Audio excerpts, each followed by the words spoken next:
Young Quay, he never shall see free. Well, you know, I started from the club World Cup.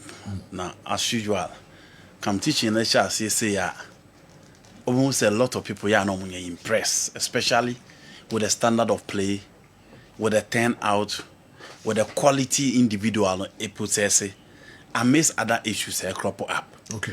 This is the tournament. The commencement on same deba and they say, I was said take it no. FIFA etiso to a certain level. A do baby no. I was so cost the bank of shebola. Ukra certain documents. And so I know what me cost the bank of shebo. Into when you not say be free or do any the expectations and then in the public so. But the reality is that the moment I come teaching the best starting, nobody cares about all these negative vibe I buy before the start of the competition. There will be a game the first wakoso or park and so any one sense. And in your first game against Inter Miami and then Ali are free Africa no more represented. One of the teams are not represented the continent Africa. And on the boom already. Medikaka said, so Inter Miami team na and yet woman who de was baby. Inti a team me expect the plan of Ali is to make sure they play Lionel Messi and Luis Alberto Suarez out. The moment they do that particular way, they are good to go. And said, yo, in the first half, it was a total dominance from Ali. No more for Pia or Park and so creating every chance. No, also on the two at him. It was just an unfortunate incident in the sea. I mama sure key man. Eko prior out of the tournament. But no one stopped Ali from exhibiting the brand of football that we know them for. But say yo, bo no mo boy yeni nyina echi no. Chances ni nyina mo bo to gui. Enya penalty sa bo say no. Now look at the goalkeeper friend no. Oscar Untari, the Argentine goalkeeper. Or the Alia Gini Diankasa.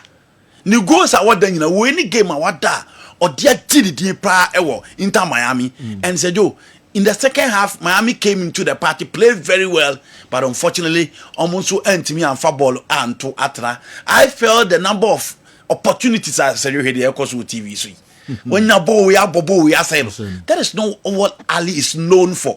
She penalty na Tracy Kobo saying inti the first game where Barcelona a game where Barcelona Hard Rock Stadium in Miami, Florida. For the quality of play in the first game, it was okay. It was just unfortunate say ball be a share goes nowhere and the entire American for be almost so many years soccer when they say ball no timi here na boring. Ball no timi here go mum and a wonyaje and unti no mumpe enti said yo when a game and could be a expect at least goals to be flow, but all the chances about Ali Hono omo bobo no nyina to gui esa anya penalty ebose no nti when a game at least can be expect on be secure the 3 maximum points no, but unfortunately it didn't work that way. Nti for the quality of play for me in this game it was okay, but goals no na entimi ama chances na Ali bose no for the numbers about stadium no.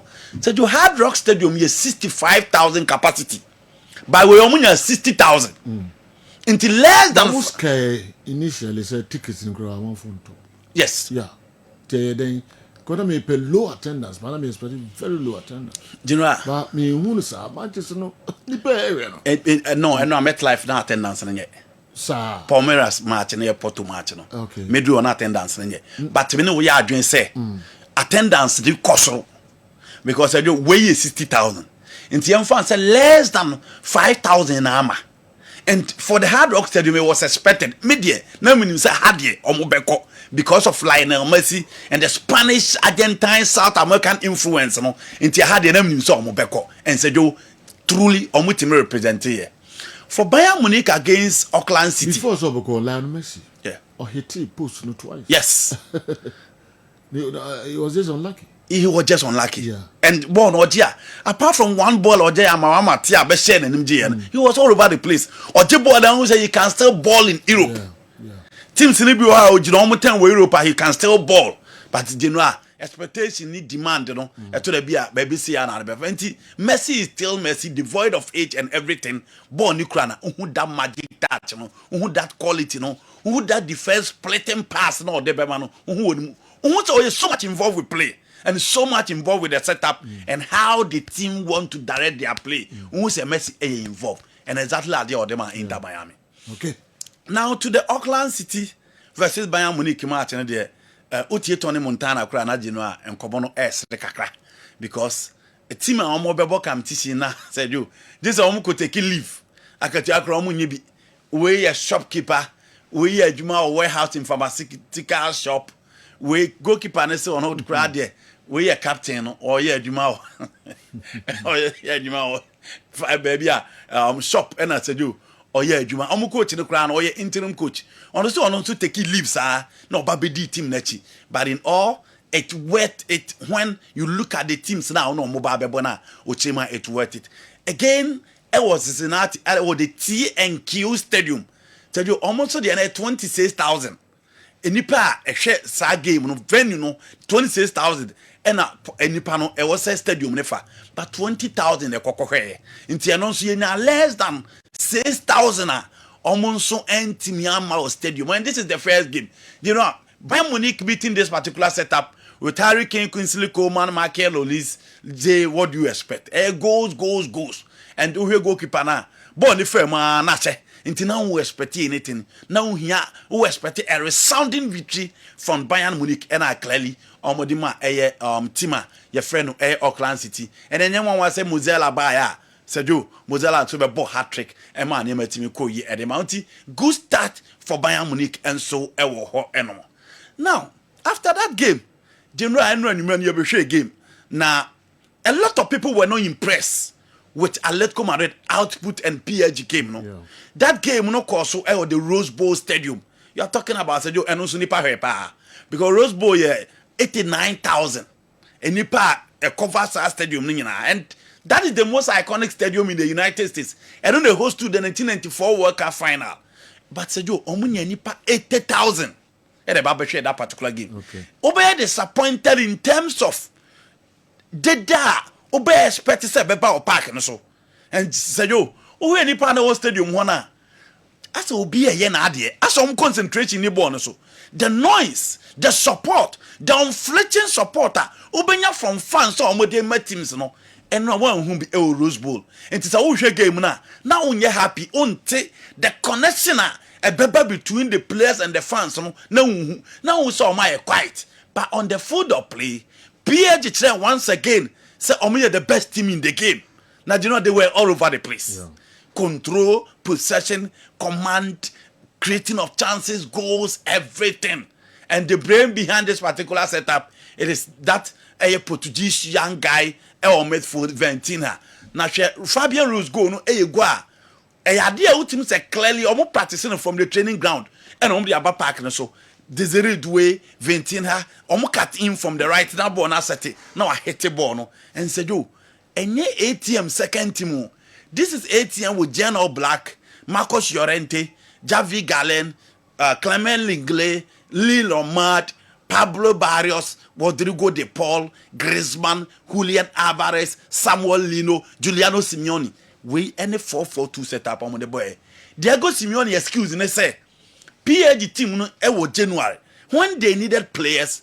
My coach friend Luis Enrique 70 million euros. And man they call Gamma so kofa Kwaraskelia. It is almost show be our Europa. And man Sergio Diego Simeone in the case. And let's come out with this team more the likes of Alexander Soloff on the bench. Player baby no here. Enough to compete with any team. But a team the who did in Abo Madrid. Do pass you Momisha Madrid or competition. Ubehu ha umbesiabo. And one thing and no so you know big games call for big referees. Into referee now did UEFA Champions League final the BD ATM and then Paris Saint-Germain game no. Now who penalty na buy no. Club World Cup no the omode ban say a very usual in America and then South America. Said you almost the incident to see now referee ko VR no VR. E was sad crow who yan oka ema obi ate e was stadium ho. Until after reviewing it from the VR and oka say Okoke video no. Abrante na o number 24 jersey for ATM. Eye Lilo Mad o make the body ne bigger. O ye announcement no nti video na bako. Obi enhu ba bia na okọ heavy na oba na. O make the body ne bigger. It's the moment o making the body bigger na de e chese e foul, e penalty. Enu nti na oje penalty. Nti Adva Kovac a penalty na oje o kire mu on the field of play. Ade krontia oje penalty. Nti for the Club World Cup, you know, ukohwe wi a obey announcement and then now your announcement no as to why he awarded that penalty to Paris Saint-Germain. Into that game no there said you enipa kokohwe but the connection with the fans no and an lucky or that particular game and ATM played as if there was nothing at stake. So be a share omo attitude and omo de bobo na se bibia and shut down fa omo aso omo lusu and ha omo and exactly that attitude no omo. And when you are playing against this PSG setup I said yo untimi shows our attitude no on the field of play. So coach shows our attitude now. And yama betting how then truly and yama so etimi ha. Said you omo referee ya announcement no aha. I always said you know can be volume. Oh I watch him. Na me pese me referee no ekwohwe via na obo ya announcement into fans no more said you. Okay, no problem. Enti sana game no eti almost so ntimi an capture how I going forward you can do that. Enti said yo that was it the Rose Bowl Stadium in the game against PSG and then ATM. Now to MetLife. Said yo eno MetLife so nipa amakra. Eno Palmeiras ne FC Porto match no. Omo board with New Jersey. And you are talking about 80 to 83,000 fans in a stadium no efa. But say you have 40,000 pennies in Baba that game. Obetia say in some way because when you game of big names there be and FC Porto in Europe or my whole to say Palmeiras said you it almost say good history but who are the names that you expect to be attracted fans no. Omo fans ni nyina be good Times Square New Jersey be ball nyom e be ball the omo baby a but said yo eno na game no e wo TV no so ni obi a hwe de Estevao William e betimi aye the Chelsea young guy a all ba no kwakosi akan e de ama Chelsea a wan join Chelsea ba obe join Chelsea after the FIFA Club World Cup no and I said yo no obi a hwe de obetimi aye. Unfortunately he started from the left an unfamiliar role and a coach a friend Ebe Ferreira de no ekoboy in the narrow 4-3-3 na obo into obo Victor Hockey obo Abrante friend Mauricio and o de Estevao eka ho e wo ho and o ma Estevao ro obi anim so obo no o de experience Felipe Anderson eko the right. Unfortunately I'm working for omo but Estevao nya the chance me no obi expect say ko betim the ball no atimi ato atena ba Genoa ni nyina ba akuni ni nyina wantimi amfa ball no antimi antum.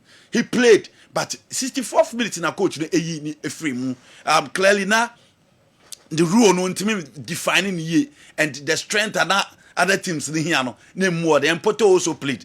I feel the coach the selection he got it wrong because Paulinho Baye no de Rafael Vega Baye na we expect say enka the Estevao Beko right Paulinho will be on the left Rafael Vega behind Vitor Roque in a 4-2-3-1 but so in all Estevao was Ajay the man of the match. I don't know the man of the match, man. In as much as free Muntemina. Good sign for the young prodigy. The first game against European opponent. And said yo, where you game and end to end. For me, games I'm hearing a winning game and fair.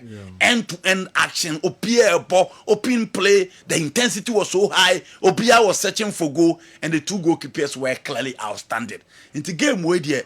Numbers are not normal pero almost sent Bianca and Botafogo won by 2-1 in their last game at team about. So I go Jesus scoring and announcing his presence and said Oba Nottingham Forest there by in the FIFA Club World Cup. This is the way I know about me announcing the presence. See, said yo a game not starting here on a low level but going forward I think the competition is gradually picking up. Oh, okay. Na sounds in him say picking bedroom baby no na attendance no and so epic papa I'm saying na it depends on matches involved. Yes Eddie baby crow because I do Chelsea be money at the Mercedes-Benz Stadium Atlanta Georgia. I'm expecting a full house 75,000. Other teams Man City bebo Real Madrid bebo the big guys gradually will be picking up and said you after first game I'm expecting say going forward no numbers and beba and I said do naka stage yeah numbers and be so because big teams in the be share gradually the teams are clearly warming themselves up into the competition and I'm expecting the numbers to increase going forward. All right, enti meko mayenhwe Enzo Maresca nsem yode ato edwa de afa Liam Delap na yenhwe osi now he's a Chelsea player. I'm going to say again, I don't have any doubt that he can be in the future England number 9. Wow. All right.